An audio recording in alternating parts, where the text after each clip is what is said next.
Hotel में थोड़ी देर rest करने के बाद हम finally back at the expo and अब आपको दिखाता हूँ ढंग से। मुझे खुद नहीं पता व्हाट टू एक्सपेक्ट कि एग्जैक्टली एक्सपो है क्या, बस इतना पता है कि हर कंट्री का अपना पवेलियन है एंड हर कंट्री ने अपने आप को रिप्रेजेंट किया है कि वो अभी बेस्ट क्या कर रहे हैं या फिर फ्यूचर में उनके क्या प्लान्स हैं। बट अभी सब कुछ अंदर जाके पता लगेगा। एक्सपो पे इतनी सारी पार्किंग है, सारी इतनी दूर दूर है कि हर पार्किंग से शटल चलती है मेन गेट तक। तो मैंने शटल लिया, अराउंड 5 मिनट में शटल पहुंचाएगी, वरना अराउंड 15-20 मिनट चलना पड़ता। I think around 6-7 parking easily हैं, आराम से 60-70 हज़ार गाड़ियाँ पार्क हो जाएँ, इतनी बड़ी जगह बनाई हुई है। एंड आज एक्सपो विजिट करने के बाद मैं आपको बताऊंगा कि एक्सपो आना वर्थ इट है भी या नहीं। यहाँ एंट्रेंस पे इन्होंने A to Z her country का फ्लैग लगाया हुआ है। So guys I just got my passport. आप जो भी पवेलियन जाओगे वो स्टैम्प करते रहेंगे यहाँ पर यूनिक नंबर है पासपोर्ट का। एक तो यार आज वीकेंड है तो भीड़ इतनी ज़्यादा है। UAE में वीकेंड थर्सडे एंड फ्राइडे को होता है, संडे से वर्किंग होता है अगर आपको नहीं पता। जगह तो बहुत अच्छी लग रही है एंड घुसते ही सबसे पहले पवेलियन है नॉर्वे का, बट नॉर्वे में मुझे कुछ खास इंटरेस्ट है नहीं। बहुत ही इंटरेस्टिंग लग रहे हैं देखने में तो ये पवेलियन, अभी अंदर जाके पता लगेगा कि है क्या चीज़। तो ये लेफ़्ट में मेरे चाइना का एंड उसके बाद ऑस्ट्रिया।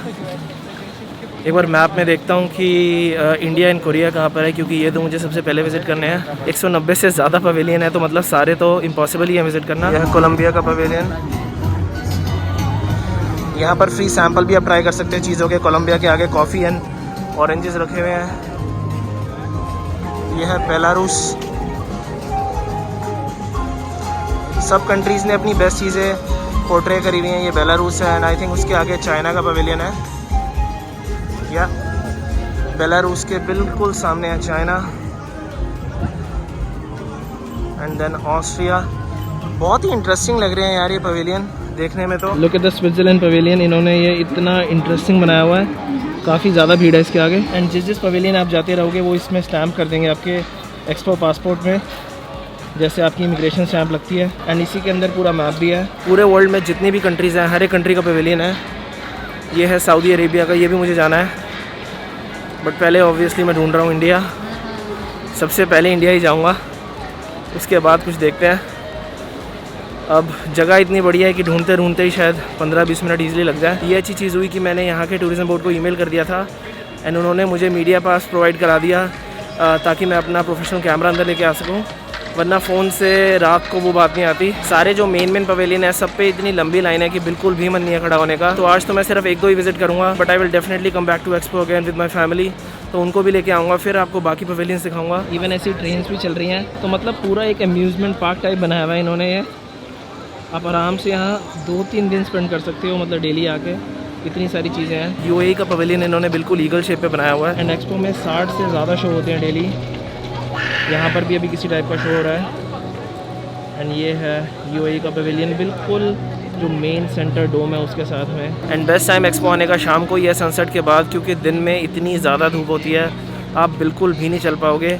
एंड इस वक्त इतना परफेक्ट मौसम है कि अगर आपको मतलब 1-2 घंटा भी चलना है, एक्सप्लोर भी करना है, तो भी आप इजीली कर सकते हो। दिन में वो चीज़ पॉसिबल नहीं है क्योंकि सारी चीज़ें ऑलमोस्ट ओपन में है। आपको क्यू में भी काफ़ी बार खड़ा होना पड़ेगा, तो आधा 1 घंटा क्यू में खड़ा होना इतनी तेज़ धूप में बहुत ही मुश्किल होगा। और वैसे भी मास्क पहनने कंपलसरी हैं, तो धूप में तो बिल्कुल ही नहीं पहने जाते मास्क। अभी भी दिक्कत आ रही है, बट शाम को फिर भी चल जाता है काम। जितने भी फेमस पवेलियंस हैं उनके आगे आधे घंटे की लाइन तो है ही। सिर्फ जो अफ्रीकन कंट्रीज़ के थे या फिर वो कंट्रीज़ जो इतनी फेमस नहीं है वो खाली पड़े हुए हैं। 15-20 मिनट तो हो ही गए हैं, इंडिया का मिल ही नहीं रहा। एंड मैप पे भी इतना क्लियर नहीं है क्योंकि इतनी बड़ी जगह है, बट सीरियसली बहुत ही अच्छी वाइब है। तो अगर आप दुबई आ रहे हो अप्रैल 2022 तक तो एक्सपो ज़रूर आना। बाहर से तो इजराइल का भी बहुत ज़्यादा अच्छा लग रहा है, इतना ज़्यादा मॉडर्न बनाया हुआ है, बट बिल्कुल खाली है। क्योंकि अगर आपको नहीं पता तो UAE में इजराइल को ज़्यादा पसंद नहीं करते ये लोग, तो यहाँ का बिल्कुल खाली पड़ा हुआ है। एंड इजराइल के बिल्कुल साइड में है सबसे बेस्ट पवेलियन हमारे इंडिया का, भारत लिखा हुआ है। तो मैं आपको अब अंदर जाके दिखाता हूँ। काफ़ी ज़्यादा लंबी लाइन है, तो आधा घंटा ईजिली लग जाएगा अंदर जाने में, बट ये पवेलियन मुझे सबसे पहले विज़िट करना था। एंड ऐसा नहीं है कि सिर्फ इंडियन ही जा रहे हैं, बहुत सारे फॉरेनर्स भी विज़िट कर रहे हैं हर टाइप का पवेलियन। बहुत सारे लोगों को पता नहीं है, बट आप एक्सपो 2020 की ऐप डाउनलोड करके स्मार्ट क्यू पर रजिस्टर कर सकते हो। तो वैसे तो अभी इंडिया के पवेलियन की 40 मिनट की लाइन थी, बट मैंने इंडिया पवेलियन के लिए रजिस्टर कर दिया। आप 10 पवेलियन के लिए रजिस्टर कर सकते हो कि आपको किस टाइम पे विज़िट करना है। तो मुझे सिर्फ अब 2-3 मिनट वेट करना पड़ेगा एंड मैं अंदर जा सकता हूँ।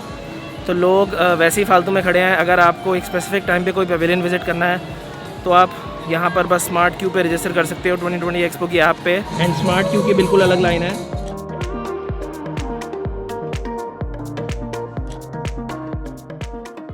before we move further into the video, I would like to tell you about today's sponsor IELTS8plus.com. I know इतने सारे young students मेरी वीडियो देखते हैं जिन्हें बाहर पढ़ने जाना है, and one of the most important things when you consider studying abroad is obviously IELTS exam. बाहर पढ़ने जाने के लिए चाहे फिर वो कहीं भी हो, US, Canada, UK, आपको IELTS exam देना होता है. So today I would like to tell you about one of the best platforms to study for IELTS, IELTS8plus.com. मेरे टाइम पे जब मैं बाहर पढ़ने गया था Poland, I also had to give IELTS exam, but उस टाइम पे सबसे बड़ी प्रॉब्लम ये थी कि कोई भी एक AI वाला प्लेटफॉर्म अवेलेबल नहीं था. उस टाइम पे या तो आपको बहुत ज़्यादा पैसे स्पेंड करने पड़ते थे कोचिंग्स वगैरह पे जो बिल्कुल अननेसेसरी थी. एंड इवन अगर आप किसी ऑनलाइन वेबसाइट से स्टडी कर रहे हो तो सबसे बड़ी प्रॉब्लम क्या होती है, अगर आपको स्पीकिंग या फिर राइटिंग की प्रैक्टिस करनी है तो आपको पहले लेट्स से अपना स्पीकिंग टेस्ट रिकॉर्ड करना पड़ता है. देन वो एक फिजिकल ट्यूटर के पास जाता है जो सबसे पहले तो बहुत ज़्यादा एक्सपेंसिव होता है. एक टेस्ट आई थिंक चेकिंग के अराउंड $10 से $15 होते हैं. एंड उसके बाद आपके पास 1-2 दिन बाद रिजल्ट आता है. तो बहुत ही टेडियस प्रोसेस है. But now you don't have to worry about this at all. At IELTS8plus.com everything is done using artificial intelligence. I can say it with confidence, इनकी जो AI टेस्टिंग है वो बिल्कुल 100% प्रिसाइज है, क्योंकि मेरा जो एक्चुअल स्कोर था, मैंने प्रैक्टिस टेस्ट देके देखे हैं, वही सेम स्कोर आ रहा था. It really blows my mind how you can get instant results with click of a button. पहले इतना ज़्यादा वेट करना पड़ता था. अगर अब आप इनकी वेबसाइट पे स्पीकिंग या फिर राइटिंग टेस्ट दोगे, as soon as you will finish your test you can just click finish and you will get your band score, because artificial intelligence के through आपका real time score check कर रहा होता है. It's just like you're giving a test to a normal tutor. So guys, believe me, आपको इससे अच्छा platform नहीं मिलेगा to study for IELTS. And सबसे अच्छी चीज़ है that it's very very affordable. आप weekly या फिर monthly subscription ले सकते हो. Obviously if you'll use my code Ishan Goel Travel, you'll get 20% off on any subscription you want. You can also give a free test to try it out for yourself. So guys, believe me, आपको इससे अच्छा and affordable option नहीं मिलेगा to study for IELTS. So go check that link out in the description and get your 20% discount and start learning today. And now let's move back into the video.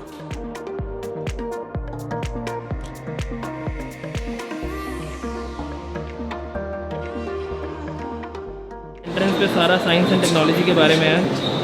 Obviously इन्होंने योगा को portray किया हुआ है. Now let's go. यहाँ पे इन्होंने सारा mention किया हुआ है कि इंडिया ने क्या क्या चीज़ें प्रेजेंट की हुई हैं. स्पाइसेस, योगा, ज्वेलरी, जितनी भी चीज़ें इंडिया की बेस्ट हैं. तो ऊपर चल के देख के आते हैं. Guys just look at this. इतना ज़्यादा ब्यूटीफुल लग रहा है.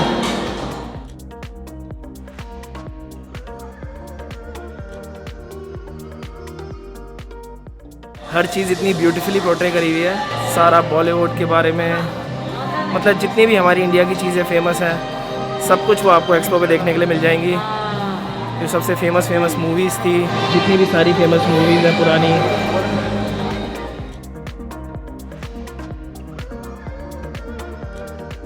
एंटरटेनमेंट से ऊपर आके सारा कंस्ट्रक्शन के बारे में है कि इंडिया के क्या क्या प्लान है आगे के.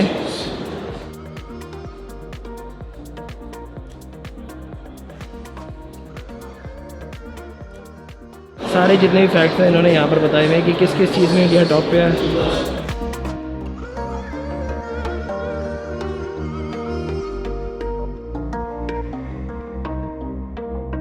मतलब इंडिया के पवेलियन में आके इतनी सारी चीज़ें सीखने को मिल रही हैं जो मुझे खुद नहीं पता थी इंडिया के बारे में. इतने सारे फैक्ट्स. तो इवन लर्निंग के लिए भी बहुत ही अच्छी जगह है. आपको बहुत कुछ सीखने को मिलेगा यहाँ से. सिर्फ इंडिया का पवेलियन ही नहीं, आप अगर और भी विज़िट करोगे तो पूरे वर्ल्ड के बारे में कुछ ना कुछ आपको सीखने को ही मिलेगा. तो अब तो मैं डेफिनेटली कह सकता हूँ कि अगर आप दुबई आ रहे हो तो एटलीस्ट एक दिन ज़रूर आना एक्सपो. एंड जो भी आपकी सारी फेवरेट कंट्रीज़ हैं उनके पवेलियन विज़िट करना. इस सेक्शन में सारा एविएशन एंड डिफेंस के ऊपर है.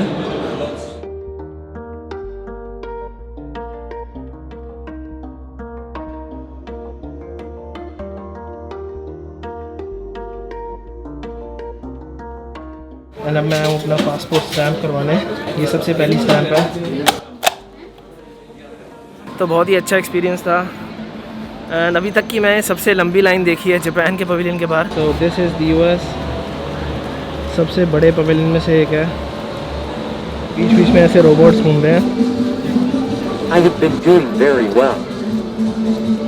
I love singing and dancing, but I won't stop exploring the world to find my new hobbies. यहाँ मेन डोम पे इतना बढ़िया लाइट शो हो रहा है इस वक्त.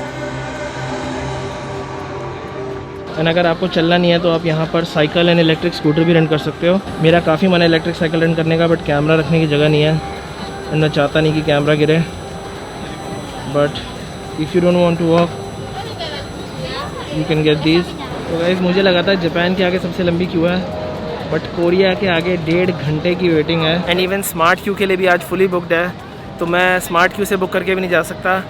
तो मैं परसों आऊँगा फिर से एक्सपो ढंग से, पहले से स्मार्ट क्यू बुक करके। तो मैंने डिसाइड किया वापस जाने का, क्योंकि अभी सबके आगे क्यू हैं एंड बहुत सारे पवेलियन स्मार्ट क्यू पे भी अवेलेबल नहीं है, तो मुझे पहले से ही बुक करके आना चाहिए था। तो ये एक्सपो का मेरा प्रॉपर व्लॉग नहीं था, अभी एक पूरा व्लॉग आएगा एक्सपो के ऊपर जिसमें मैं सारे ढंग से पवेलियन विजिट करूँगा। तो guys stay tuned for that. I hope you enjoyed this vlog and I'll see you guys in the next one.